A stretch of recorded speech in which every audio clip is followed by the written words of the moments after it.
السلام علیکم۔ آج ہم world war two first lecture میں ہم نے ورلڈ وار 1 ڈسکس کی تھی، اور یہاں پہ آج ہم ورلڈ وار 2 ڈسکس کریں گے۔ سو نارملی جو جنگیں ہوتی ہیں وہ دو کنٹریز کے بیچ میں ہوتی ہیں، آئیڈیالوجیز کے بیچ میں ہوتی ہیں، بٹ انفارچونیٹلی ورلڈ وار 2 میں پوری دنیا آلموسٹ انوالو تھی۔ میجر پارٹس کی بات کی جا رہی ہے۔ اس وار کو ٹوٹل وار بھی کہتے ہیں اور گلوبل وار بھی کہتے ہیں۔ وہ اس وجہ سے کیونکہ پہلے جب جنگیں ہوتی تھیں تو فوجوں کے بیچ میں ہوتی تھیں، لیکن اس جنگ میں ایون آبادی بھی انوالو ہوئی، اور آبادی انوالو اس طریقے سے کہ وہ فوج کے شانہ بشانہ لڑی، اور سویلینز پہ بہت زیادہ بمباری بھی کی گئی۔ یہ جنگ ایک بہت ہی بڑے پیمانے پہ لڑی گئی، کیونکہ فار دا فرسٹ ٹائم اس میں ایٹم بم یوز ہوا، جو کہ امریکہ نے یوز کیا ہیروشیما اور ناگاساکی میں، جاپان میں 6 اگست 1945 اور 9 اگست 1945، اور اس جنگ میں تقریباً 6 سے 7 کروڑ لوگوں کی موت ہوئی، اور اس میں تقریباً 2 کروڑ فوجی تھے، اور آلموسٹ 5.5 سے 6 کروڑ سویلینز تھے۔ ورلڈ وار 2 میں بھی ورلڈ وار 1 کی طرح 2 گروپس بنے، جو کہ پہلا گروپ تھا وہ Axis war, and Axis war was actually led by Germany, Japan اور اٹلی، اور جبکہ جو الائڈ پاس تھے اس میں جیسے U S S R, France ہو گیا، چائنا، پولینڈ، امریکہ اینڈ برٹن موجود تھے۔ سب سے پہلے ہم اس کی ورلڈ وار 2 کی ریزنز کی بات کریں گے۔ ورلڈ وار 2 کے ایرا کے دوران اور اس سے پہلے نارملی ریئلسٹ تھیری اپروچ کو فالو کیا جاتا تھا بائی دا میجر کنٹریز، اور ریئلسٹ تھیری کے تھرو ہر کنٹری کی کوشش ہوتی تھی کہ وہ اپنی ملٹری کو اسٹرینتھن کرے اگینسٹ دیئر اینیمیز کے خلاف نہ بھی کریں، اتنی اسٹرانگ کریں کہ مطلب ان کو اگر کسی بھی ایریا میں کوئی اپنا انٹرسٹ نظر آتا تو وہ اس پہ ایزیلی قبضہ کر سکیں۔ اس میں ایک سب سے پہلی ریزن جو ورلڈ وار 2 میں دوں گا وہ ہے جاپان نے جیسے ملٹری اپنی اسٹرانگ کی۔ کیا وجہ تھی؟ جاپان نے ملٹری اپنی اسٹرانگ کی، اور اس کے تھرو کوریا، چائنا پہ they have invaded a lot of time. کیوں؟ اپنا انٹرسٹ سیکیور کرنے کے لیے، ریسورسز کیپچر کرنے کے لیے، اور ادھر ڈفرینٹ لوٹ مار کرنے کے لیے۔ اچھا، دوسری ریزن جو اس میں تھی، ورلڈ وار 1 جب ہوئی تھی اس کے اختتام پہ ایک ٹریٹی آف ورسائلز ٹریٹی ہوئی تھی الائڈ اور ایکسس کے بیچ میں، مینس جرمنی پہ بہت زیادہ سینکشنز لگا دی گئی تھیں، جس کی وجہ سے جرمنی کو ٹوٹلی سفوکیٹ کر دیا تھا، اور in short Germany was actually humiliated after treaty of Versailles. So اس کے نتیجے میں جرمنی نے اپنی فوج کو دوبارہ منظم کیا۔ جب ہٹلر آیا پار میں ایز اے ڈکٹیٹر، اس نے اپنی فوج کو منظم کیا اور ان کے اگینسٹ کیا۔ اس کے علاوہ جو مین ریزن تھی وہ لالچ تھی، آؤٹ سے ان اردو، وہ کیسے مطلب انٹرسٹ تھا کالونیز، جیسے برٹن کے بارے میں مشہور تھا کہ ان کے سلطنت میں سورج غروب نہیں ہوتا تھا، تو اسی طریقے سے برٹش اور فرانس ایک طرف سے رائیول تھے in terms of making their colonies. So France کی برٹن سے اس وجہ سے نہیں بنتی تھی, تو اس کے بعد جرمنی نے بھی اپنی کالونیز بنانا شروع کر دیں, جس کی وجہ سے کولونیل ریس ان کے بیچ میں ہوئی,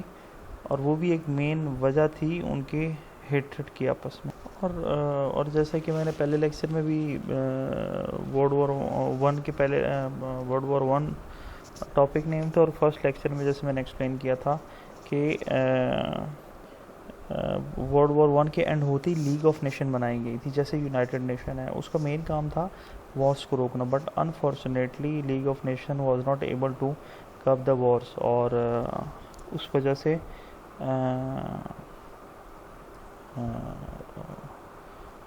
بہت زیادہ نقصان ہوا, اور جنگ عظیم دوم ورلڈ وار ٹو کے دوران تقریباً 3 امپائر کولیپس کی, اور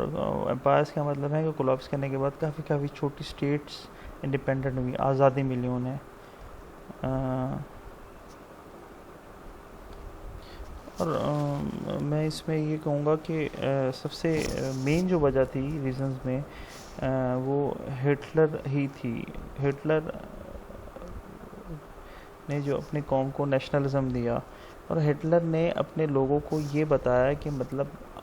ہم سپیریئر نیشن ہیں, ہم اور باقی سارے کم تر ہیں, وہ سب ہیومنز ہیں, and they are subjected to be killed. اور اس میں سب سے زیادہ اس نے یہودیوں کو ٹارگٹ کیا, اور اپنی ریس کو سپیریئر سمجھا, اور یہ سوچا کہ پوری دنیا پہ ہماری ریس کی حکمرانی ہوگی. اچھا, ایک اور اہم چیز جو میں یہاں پہ بھول گیا تھا, ہٹلر ٹریٹی آف ورسائل کے بعد ہٹلر یا جرمنی اپنی فوج دوبارہ منظم نہیں کر سکتا تھا اس طریقے سے, اسٹرانگ طریقے سے. پھر بھی انہوں نے منظم کی, اور ورلڈ وار ٹو مطلب پولینڈ پہ اٹیک کرنے سے پہلے, ورلڈ وار ٹو میں شروع کرنے سے پہلے جرمنی نے اٹلی اور جاپان سے نان ایگریشن پیکٹ کی ہے, جس کے تحت وہ آپس میں نہیں لڑ سکتے تھے. مطلب ان تینوں اسٹیٹس کو آپس میں یقین دہانی ہوئی کہ ہم آپس میں نہیں لڑیں گے. اور جرمنی نے جب وار شروع کی تو سب سے پہلے پولینڈ کے کچھ علاقوں پہ, اور اس کے بعد چیکو سلوواکیہ پہ قبضہ کر لیا, اور جبکہ باقی جو میجر پارٹس تھیں وہ اس چیز سے اپنے آپ کو کنارہ کش کر رہی تھیں. کیا وجہ تھی؟ وہ اس وجہ سے کہ ان کو لگتا تھا کہ اگر ہم دوبارہ انڈلج ہوں گے ان چھوٹے چھوٹے معاملات میں کہ تو ورلڈ وار ون کی طرح دوبارہ کوئی میس کریٹ ہو سکتا, تو اس وجہ سے وہ دور رہے ان چیزوں سے شروع میں. اور دوسری سائڈ پہ پولینڈ, برطانیہ اور فرانس کے بیچ میں ایک معاہدہ ہوا, جس کے تحت انہوں نے یہ پلان کیا تھا کہ مطلب ہم ایک دوسرے پہ اٹیک نہیں کریں گے, اور فرانس اور برٹن نے اس چیز کا ذمہ لیا کہ ہم پولینڈ کو ڈیفینڈ کریں گے. اور دوسرے مطلب ایک اور ڈیولپمنٹ ہوئی جو جرمنی اور یو ایس ایس آر کے بیچ میں ہوئی, وہ یہ تھی کہ ان دونوں نے معاہدہ کیا کہ ہم اکٹھے پولینڈ پہ اٹیک کریں گے اور اس کو ایکولی ڈیوائڈ کر لیں گے. جو جرمنی پولینڈ میں بڑھتا گیا تو فرانس اور برٹن اکٹھے ہو گئے, اور انہوں نے پھر اس پیکٹ کو مد نظر رکھتے ہوئے پولینڈ پہ اٹیک کر دیا, پولینڈ میں نہیں, جرمنی پہ جنگ کا اعلان کر دیا. مین وائل پولینڈ پہ تو انہوں نے قبضہ کر لیا تھا, اس کو ایکولی ڈیوائڈ بھی کر دیا تھا. اس کے بعد جرمنی نے ناروے اور ڈنمارک پہ قبضہ کر لیا تھا اٹیک کر کے, کیونکہ ان کی آرمی اتنی اسٹرانگ نہیں تھی. اور اس کے بعد بیلجیم پہ اٹیک کیا جرمنی نے, اور اس پہ بھی قبضہ کر لیا. اس دوران اٹلی نے بھی فرانس پہ اٹیک کر دیا, اور جرمنی نے اس کو ساتھ دیتے ہوئے ودن 5 to 6 days فرانس پہ پورا قبضہ کر لیا. اتنی منظم ایک مہم جرمنی نے چلائی, فوجی مہم کے مطلب 5 days میں جرمنی اور اٹلی نے فرانس پہ قبضہ کر لیا. اور اس کے بعد برٹن اور جرمنی کے ایئر فورس کی آپس میں لڑائی ہوئی, اور اس کو دنیا کی سب سے بڑی ایئر فورس کی لڑائی بھی کہا جاتا ہے، جس میں زیادہ نقصان جہازوں کی صورت میں جرمنی کو ہوا، جبکہ لینڈ فیکٹریز انڈسٹریز کی صورت میں برٹن کو ہوا۔ اچھا، ان سب بیٹلز کو مد نظر رکھتے ہوئے آلموسٹ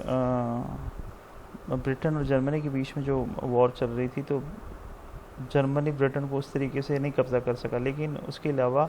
جرمنی باقی تقریباً پوری یورپ پہ قبضہ کر چکا تھا۔ اس کے بعد مشن باربروسا ایک سٹارٹ کیا جرمنی نے against Russia, despite the fact کہ رشیا اور USSR اور جرمنی کے بیچ میں معاہدہ بھی تھا نان ایگریشن کا، لیکن اس کے باوجود بھی اس ملک پہ وہ قبضہ کرنا چاہتے تھے، بیکاز ہٹلر کمیونسٹ کے بھی خلاف تھا۔ اس دوران جب USSR پہ اٹیک کیا تو وہ بہت بڑا اسٹیٹ ہے، اور گرمیوں کے دنوں میں انہوں نے اٹیک کیا تھا۔ انہوں نے سوچا کہ گرمیوں کے ٹائم میں ہی ہم اس پہ قبضہ کر لیں گے، جبکہ ہٹلر کو روکا گیا تھا اس پہ اٹیک کرنے سے، کیونکہ ہسٹری میں بھی ایسے انویژنز ہو چکی تھیں جو کہ انویژنز ناکام ہوئی تھیں۔ تو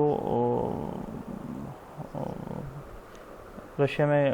گرمی تھی، تو اس کے بعد جنگ شروع ہونے کے دوران اور اس کے بعد جب سردی آئی تو سردی میں موبلٹی بہت مشکل ہو گئی تھی جرمن فورس کے لیے، سو اس کی وجہ سے رشین جو فورسز تھیں وہ جرمنی کی فورسز پہ ڈومینیٹ کر گئیں، اور اس کے علاوہ جاپان جو تھا ایشین پیسیفک کنٹریز پہ آہستہ آہستہ قبضہ کرتا جا رہا تھا۔ جاپان مزید اپنی فتوحات کو آگے بڑھاتا جا رہا تھا، اور اس دوران امریکہ کو تھریٹ فیل ہونے لگ گیا جاپان سے۔ تو امریکہ نے کیا کیا، امریکہ بوکھلاہٹ کا شکار ہو کے امریکہ نے جاپان کو تیل سپلائی کرنا بند کر دیا ہے، کیونکہ جاپان سب سے زیادہ تیل امپورٹ کرتا تھا USA سے۔ تو جاپان نے جب یہ نوٹ کیا کہ تیل کی سپلائی انہوں نے بند کر دی، تو جاپان نے امریکہ پہ پرل ہاربر پہ اٹیک کر دیا تھا،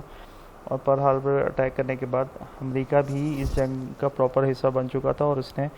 الائڈ پاورز کو جوائن کر کے ایکسس کے اگینسٹ محاذ کھول دیے ڈفرینٹ فرنٹس پہ ایشیا پیسیفک میں۔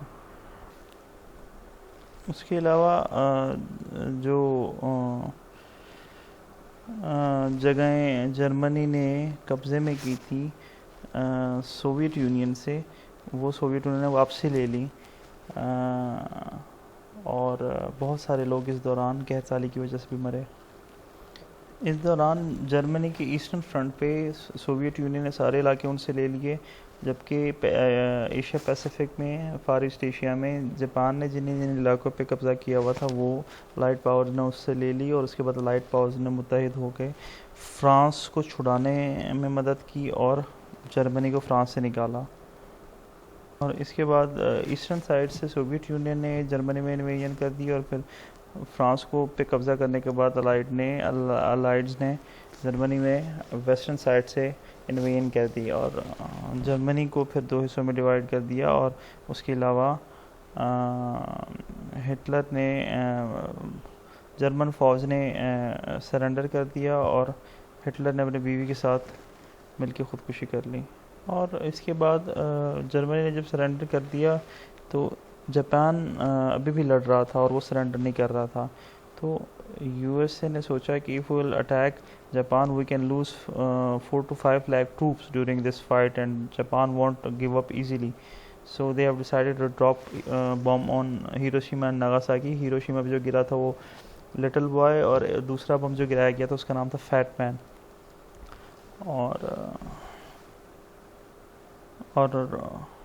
اور اس کے بعد جب ایکسس نے سرنڈر کر دیا، جاپان نے بھی جب سرنڈر کر دیا، تو اس کے بعد دو پاورز ابھری، سوویت یونین اور USA، جس کو آگے ہم لیکچر میں کور کریں گے۔ Any how, thank you so much for the lecture, and when I'll share this lecture with you, I'll be online in the group and you can ask me different questions regarding it. Thank you. Stay blessed. Allah Hafiz.